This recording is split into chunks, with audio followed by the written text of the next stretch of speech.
All right, Section 1. Useful everyday expressions. Let's break down the exact meaning and usage of these 10 essential phrases. Our very first expression is, both are okay. This just means that both choices are acceptable. Let's look at a few examples together. If someone asks, should I say big or large, you can just reply, both are okay. Or you can take the bus or the train, both are okay. And for those of you studying for exams, you might hear, for IELTS speaking, both answers are okay if you explain your reason.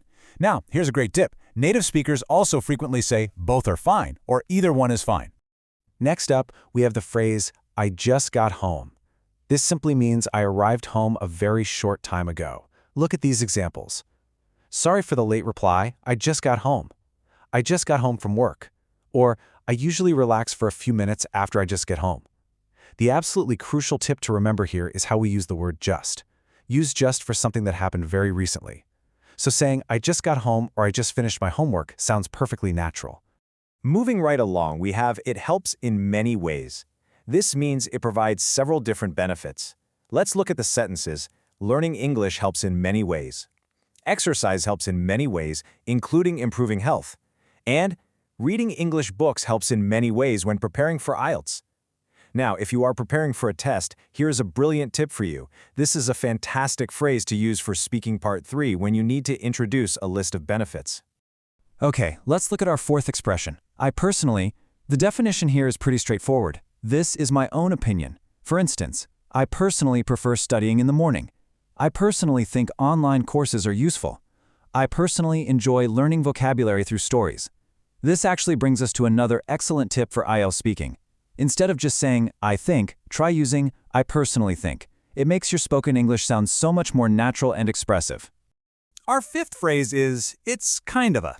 This means somewhat or not exactly, but close. For instance, it's kind of a hobby for me. It's kind of a difficult question. Or IELTS writing is kind of a challenge at first. I really want to highlight that this phrase is extremely common in casual everyday conversation. Native speakers use this all the time to soften their statements. Now, here's a truly wonderful expression. I really enjoy it. The meaning is simply, I like it very much. You could say, I really enjoy playing basketball. I really enjoy reading mystery novels. Or, I really enjoy learning new English expressions.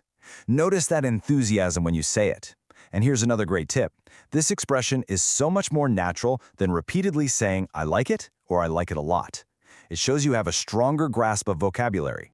Let's move on to familiar with. This means knowing something because you've seen or experienced it before. For example, I'm familiar with that software. Are you familiar with this restaurant? Most IELTS students are familiar with the reading section.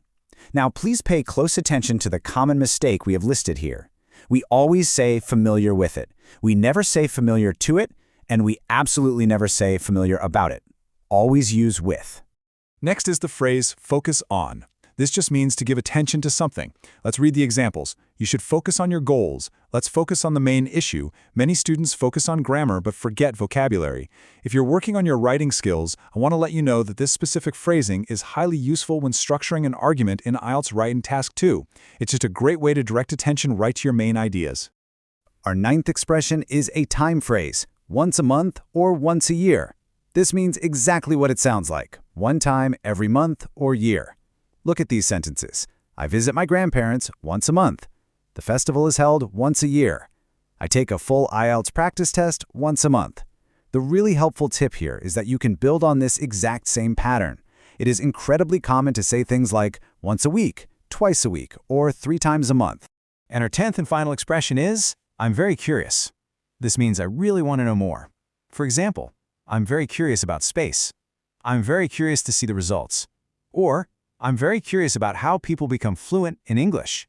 To conclude this teaching phase, just remember that curious is usually a positive word, and it's very often paired with about or to know, as in curious about or curious to know. All right, Section 2, quick memory story. Let's see all of these expressions in action. Sit back, relax, and listen in. Barnaby was trying to choose between learning guitar and learning piano. His friends said, honestly, both are okay. Maybe, said Barnaby. I just got home, so I need a minute to think. After sitting on the sofa for 30 seconds, Barnaby announced, music helps in many ways. It improves memory, reduces stress, and makes life more fun. His friend nodded. I personally prefer guitar. Barnaby continued. But piano is nice too. So which one will you choose?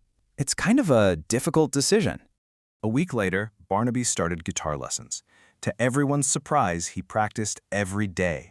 "Do you actually like it?" his friend asked. "Yes, I really enjoy it." Soon, Barnaby became familiar with basic chords and simple songs. His teacher told him, "If you want to improve quickly, focus on accuracy before speed."